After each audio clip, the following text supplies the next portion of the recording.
Deaf woman rejected on a blind date until Korean Mafia boss's mother signed, "Can we join you?" The sound of his footsteps echoed in the bustling cafe, a rhythmic thrum that Kesha could feel more than hear. Her heart pounded in her chest as she adjusted the hem of her red dress, smoothing out the fabric, hoping it made her feel a little less exposed. She knew she looked the part, confident, poised, ready for the night. But inside, she was terrified. Terrified of what this blind date would bring. It wasn't the usual fear of awkward silences or bad conversation. Kesha had faced those before. No. What rattled her nerves tonight was the one thing she hadn't told him. She was deaf. She had spent hours debating whether or not to reveal it beforehand. Every time, she typed out a message, fingers trembling, and then deleted it. Her friends had insisted that she should just let him meet her first. They told her, "Let him see you for who you really are. Don't let a label get in the way." Now, sitting at a candlelit table, feeling the vibrations from the busy restaurant beneath her feet, she regretted her decision. Her hands, still trembling slightly, sat on her lap, tightly clutching her phone. She had pre-typed a message explaining everything, how she relied on lip reading and how, though she couldn't hear, she had an ear for everything that mattered. She had thought she was prepared. When he finally walked in, Kesha caught her breath.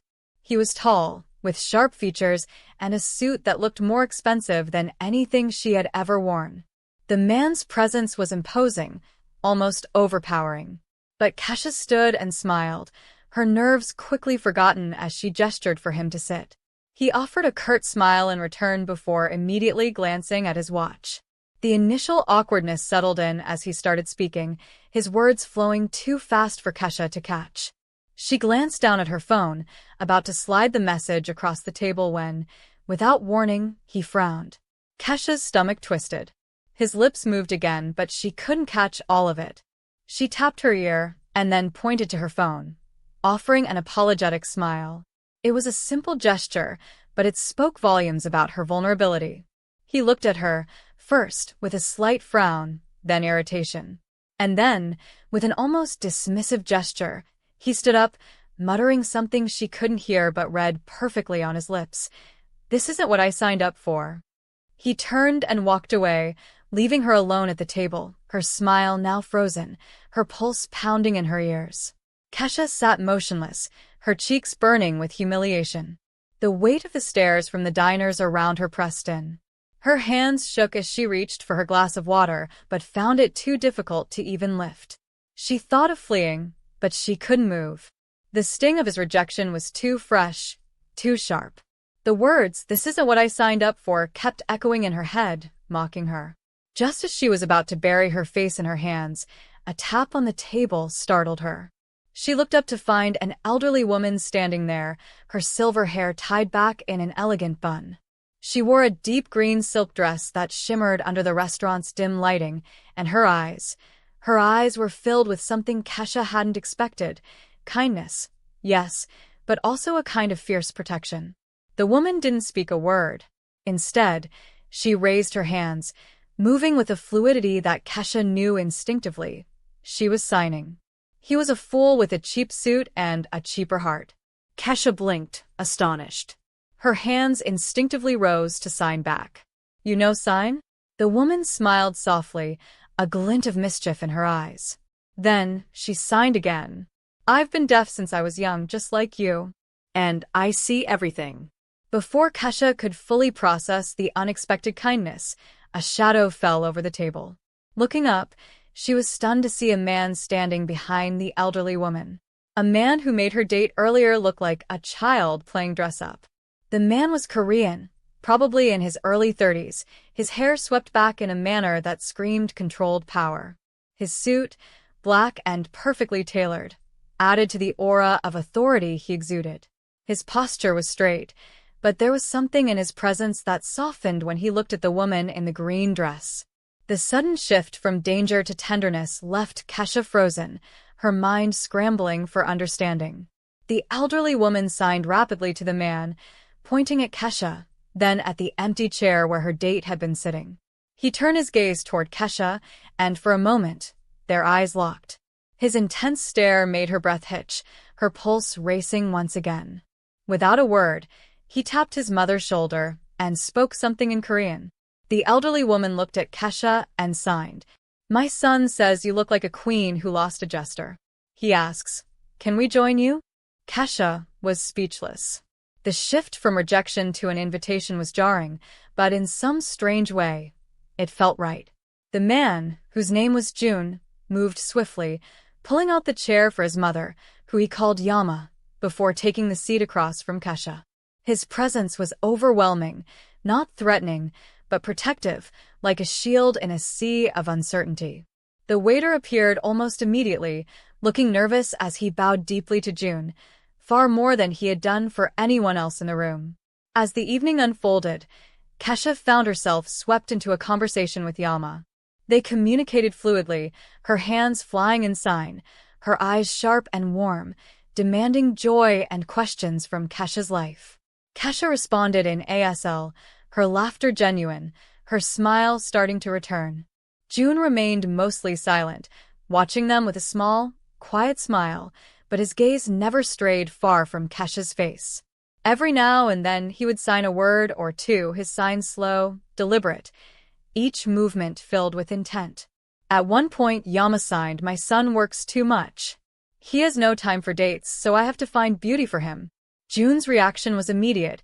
His hand covered his face as he shook his head, unable to suppress a chuckle. Kesha found herself giggling too, a sound that felt foreign and freeing after the tension of the night.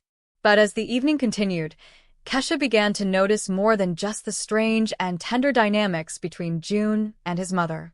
The room's energy shifted when a man in a suit entered, whispering something urgent into June's ear. In an instant, June's face hardened, his eyes turned cold and distant. His earlier tenderness vanished, replaced by the icy leader she had glimpsed at the restaurant. Without a word, he signed sharply to his mother, and with one last look at Kesha, stood up and left the room.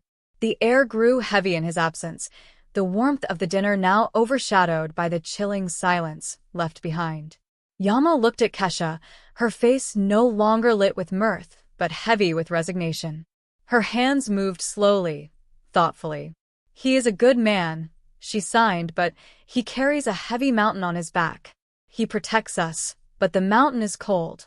Kesha squeezed Yama's hand, trying to understand what she had just witnessed. The change in June, the heaviness that seemed to weigh on him. What was it that he was running from? And why had it suddenly spilled into her peaceful evening? Subscribe to this channel to support our growth. The Mountain of Secrets. Kesha sat at the table, still absorbing the strange turn of events. The restaurant had fallen into an uneasy silence, the kind that lingers when something important is left unsaid. Yama's hands were quiet now, her earlier animation replaced by a thoughtful stillness, her eyes not on Kesha, but somewhere far away. Kesha couldn't help but wonder about June, the man who had swept in with such authority, who had both rejected her earlier and then protected her. She felt a strange mix of confusion and curiosity swirling inside her.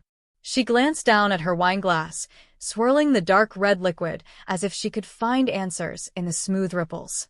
She thought of her earlier rejection, of the man's cold dismissal, and how everything had changed in an instant. Now, she sat here with a woman who had been kind enough to sign, and a man whose life seemed as complicated as the silk threads of his suit. It was as if the universe had flipped the script entirely, from humiliation to this. "You must be wondering about him." Yama signed gently, her hands slow but sure, the deep lines in her face speaking of years lived with both joy and sorrow. Her eyes locked with Kesha's, a silent understanding passing between them. Kesha nodded, unsure how to form the words. She had been wondering for the last hour, but she was too afraid to ask.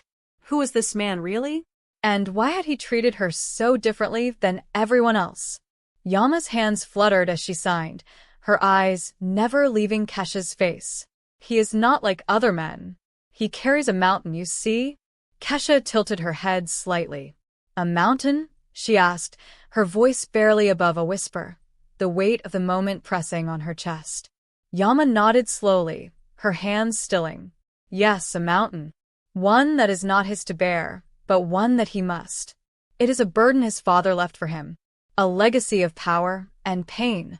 The air between them seemed to thicken as the words lingered. Kesha's mind raced, trying to piece together what Yama had said, but before she could ask more, the door to the dining room opened again. This time, June walked in, his presence undeniable. The moment he stepped through the door, Kesha could feel the tension in the room shift again. It was like the calm before a storm. He wasn't just walking in. He was coming back, carrying a weight with him that she couldn't yet understand. He locked eyes with her for a split second, and Kesha felt a jolt run through her. She quickly looked away, uncomfortable with the intensity of his gaze. There was something magnetic about him, something that drew her in but also made her want to run. June didn't sit right away. He stood at the entrance, his eyes scanning the room, his body tense. He looked different now, like a man who had just been pulled from the depths of something dark. His suit, once pristine, now seemed slightly disheveled, the tie loosened just enough to suggest a struggle. His hair, usually immaculate, was slightly messy, as though he had been running or fighting, perhaps both. Without a word, he moved to the table, but there was no sign of the warmth he had shown earlier. His movements were sharp, deliberate. As he sat down across from Kesha, his gaze lingered for a moment before shifting to his mother. Yama immediately began signing, her hands moving fluidly as she spoke in both Korean and American Sign Language, blending the two with ease. June didn't seem to understand all of it, but he understood enough to know his mother was asking questions. She signed quickly, and then, in the blink of an eye, her tone softened, and her hands slowed. She looked back at Kesha, then at her son, and Kesha saw something shift in her eyes, something like sadness mixed with love. What happened? Yama signed to June, her hands quieting as she waited for his response. June's eyes softened, but his voice, when he finally spoke, was low and distant. "It's nothing," he said, his words clipped, and yet Kesha could see the tension in his jaw. He was lying. Or perhaps it was more accurate to say that he was hiding the truth. Kesha felt a pang of frustration, and for the first time since they had met, she dared to ask the question that had been plaguing her. "Who are you, June?" she signed slowly, her eyes never leaving his. "What's really going on? Why did you leave before? What mountain do you carry?" June flinched. His gaze flickered, and for a moment, Kesha swore she saw the briefest flash of fear cross his face before it was masked by his usual cool indifference. He shifted in his seat, running a hand through his hair, a gesture that made him seem younger, less the mafia boss he appeared to be, and more like a man trapped in something far bigger than himself. Yama placed her hand on his arm, a quiet, gentle reminder that she was still there, still watching, still waiting. June let out a deep sigh, and for a long moment there was silence. Then he signed something that surprised Kesha. His hands, usually so controlled, trembled just slightly as he formed the words. "I don't want you to be involved, Kesha. This world, this life, it's too dangerous for someone like you. You are better off not knowing." Kesha stared at him, trying to read his expression, but his eyes were closed now, his hands resting on the table in defeat. There was something raw in his admission, something that shook the walls he had so carefully built around himself. "I don't care about danger," Kesha signed back, her movements firm. "I care about the truth. I care about you." The words hung in the air between them, heavy with emotion. Kesha had never felt more vulnerable, yet more determined. She wasn't going to back away this time. She wouldn't let this man carry his mountain alone. June's eyes shot open, locking onto hers with a new intensity. It was a look that told her he saw her, not as the woman from the restaurant, not as the deaf woman, but as someone who had just carved a place in his world, a place he had never allowed anyone else to occupy. The moment stretched on until Yama signed once more, this time with a lightness that felt like a bridge between the tension in the room. "You are stubborn, my dear. But he needs that. He needs you." June's expression faltered, just for a second. The cold mask he wore slipped, and for the briefest moment, Kesha saw a glimmer of something deeply human in him. Then, just as quickly, it was gone. The rest of the night passed in a blur for Kesha. Her mind was too caught up in what June had said, in what he had almost revealed. Who was he really? What was this danger he had warned her about? And why couldn't he just let her in? As they left the restaurant, the air outside felt different. The city streets, bustling and noisy, seemed quieter somehow, like they were all part of a world that didn't quite belong to her anymore. June walked next to her, his posture still commanding, but now there was something softer in his demeanor, something that suggested the walls were slowly coming down. "I will drive you home," he signed as they neared the sleek black sedan that was waiting at the curb. His words were simple, but they carried a weight that made Kesha's stomach flip. She wasn't just going home. She was stepping into a world she hadn't fully understood, a world where danger and love intertwined in ways that made her pulse race and her mind spin. Subscribe to this channel to support our growth. Between shadows and truths. The car ride to Kesha's apartment felt strange. Not uncomfortable, but strange in the way that a song with an unfamiliar melody can make you feel. It's smooth, but there's something about it that makes you sit up a little straighter, wondering what comes next. The tension was subtle, lingering in the quiet that stretched between her and June. His presence beside her was powerful, but not in an aggressive way. It was like the air had thickened, and every breath felt a little too loud, a little too full of the unspoken words hanging in the space between them. The lights of the city flashed past the windows, each streetlight casting brief, distorted shadows across June's face. Kesha couldn't help but watch him out of the corner of her eye, his hands resting on his lap, his shoulders tense.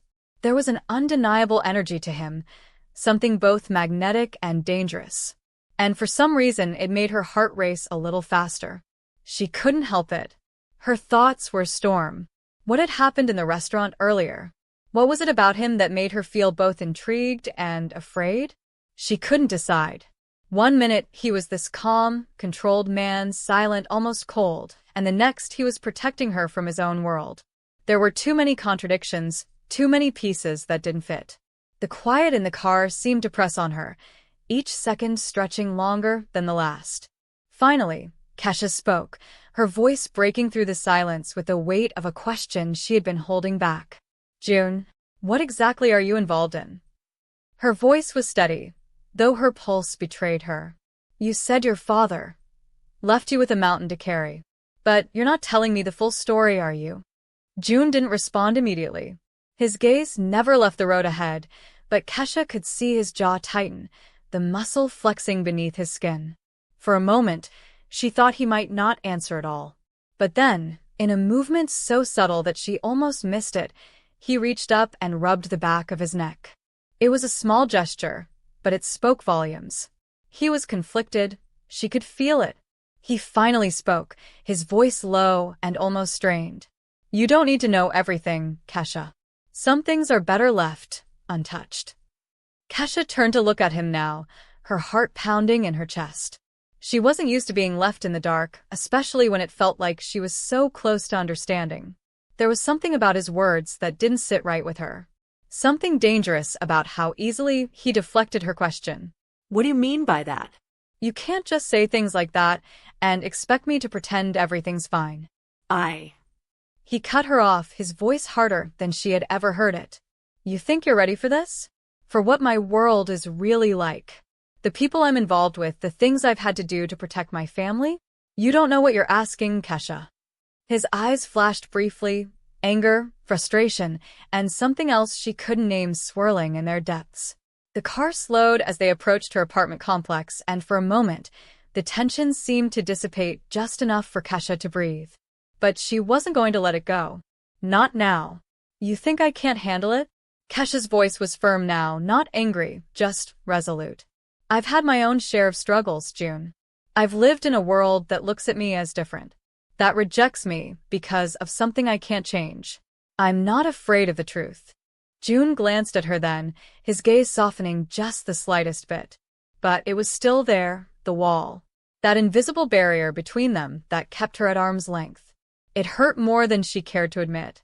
As the car stopped in front of her building, Kesha felt a sudden, unsettling sense of finality. Was this it? Was this the end of the night? She wasn't sure, but she felt like she was standing on the edge of something, and she wasn't ready to let go just yet. June opened the door for her, the crisp night air brushing against her skin. She stepped out, grateful for the coolness on her face. She looked up at her apartment building, but something about the familiar sight felt different. She glanced back at June, still standing by the car, his gaze lingering on her. "I'll walk you inside," he said, his voice low. It wasn't a question. It was a command wrapped in gentleness. Kesha hesitated. Her instincts told her to decline, to shut the door on this strange, dangerous world he had offered her a glimpse of. But something in the way he looked at her, something in the quiet, protective way he seemed to want to shield her from whatever it was he was involved in, made her step forward. They walked to her apartment in silence, the only sounds the soft echo of their footsteps on the pavement. When they reached the door, Kesha paused, her hand hovering over the handle. "June, I need you to be honest with me," she said, her voice quieter now. "I'm not asking you to tell me everything, but I need to know what I'm getting into. I can't keep dancing around this." June stood behind her, his presence almost suffocating in its weight. Kesha could feel his breath on the back of her neck, but she didn't turn to face him. Not yet. Finally, he spoke. His voice was calm, but the rawness was unmistakable. "My father was a man who built his empire on blood," he signed, the words slow and deliberate. "Real estate, gambling, protection. It was all under the surface, a web of connections that stretched far and wide. But he didn't build it alone. He built it with people who would never hesitate to destroy anyone who stood in their way." Kesha's heart skipped a beat. This was no longer a game. This wasn't some superficial wealth and power. This was a world of shadows, where the stakes were higher than anything she had ever imagined. June's hands trembled slightly as he continued. "When he died, the responsibility fell to me. And I've been trying to navigate it ever since. But there's always someone watching. Always someone waiting for me to slip up." His eyes met hers then, and the vulnerability in them was so raw, so unexpected, that Kesha felt the air leave her lungs. "I'm not proud of everything I've had to do, but I've had to make choices. Choices that change you." Kesha finally turned to face him, her hand on the door, her body tingling with the weight of the decision that lay before her. She knew this wasn't going to be easy. She wasn't naive enough to believe that love and danger could coexist without consequences. But as she looked into his eyes, she felt something stirring, something she couldn't ignore. And for the first time in a long while, she felt a flicker of hope. The world didn't have to be black and white. She didn't have to let it define her. "I'm staying," she signed back, her hands steady despite the uncertainty swirling inside her.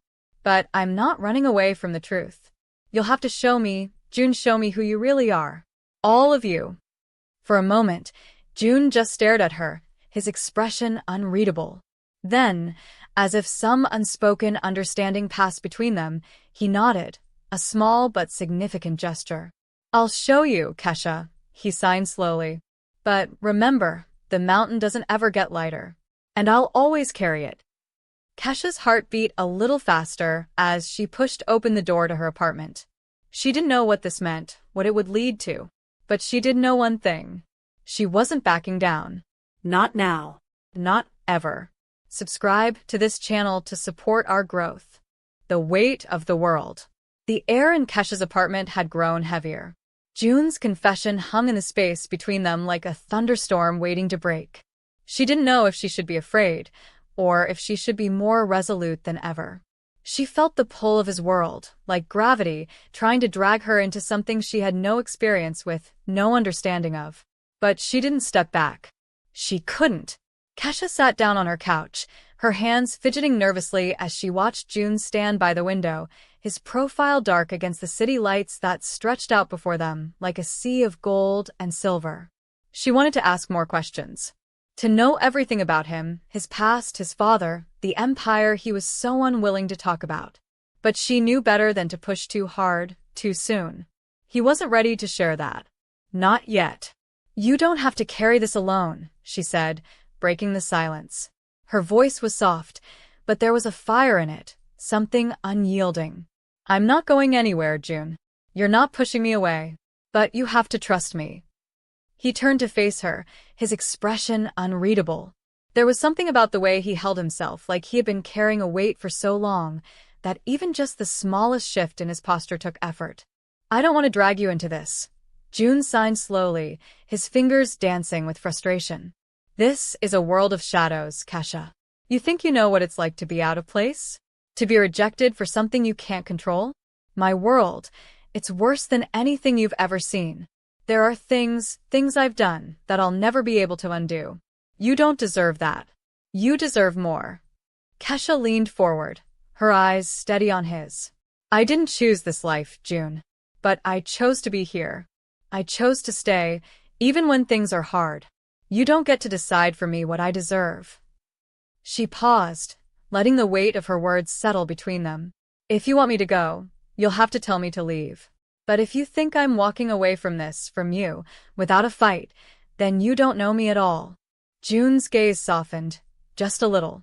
There was a crack in the armor, a glimpse of the man behind the mystery, and for the first time, Kesha felt like she was actually seeing him. Not just the Mafia boss or the son of a ruthless man, but June. A man who had been forced to grow up too quickly, a man who had inherited a legacy of pain. His hands dropped to his sides, defeated. I don't want you to get hurt, he signed, his movements slow, measured. But my father's enemies are still out there. And I'm not the only one they're after. My family, they're in danger because of the choices I've made. Then let me help you. Kesha signed back, the words coming easier now. I'm not afraid, June. You don't have to do this alone. June exhaled, a breath of disbelief, then looked down at his hands. For a moment, he said nothing, his mind clearly at war with itself. He was caught between the life he had inherited and the life he could build, and Kesha was standing at the crossroads with him, waiting for him to make the choice. You're not like anyone I've ever met, he said quietly, his voice thick with emotion. You shouldn't even be here, Kesha. I'm not the kind of man you should fall for. Kesha smiled softly, the tension in her chest loosening just slightly. I'm not the kind of woman you should fall for either, she signed, her fingers brushing the air with a laugh. But here we are. June chuckled, but it was hollow, as if he wasn't quite ready to believe in the connection between them. It was a small sound, but for Kesha, it was a glimmer of hope. Before either of them could say more, a sharp knock on the door interrupted the moment. Kesha jumped, her heart racing in her chest. June immediately stood up, his eyes narrowing as he instinctively reached for the gun that he always carried with him. The change in his demeanor was immediate, his earlier vulnerability replaced by the cold, calculating edge she had come to expect from him. I'm sorry, he said quickly, his hand on the door handle. I need to check something. But Kesha was already on her feet, her instincts kicking in. She wasn't about to let him face whatever it was alone. She reached out, her fingers brushing his arm. No, she signed firmly.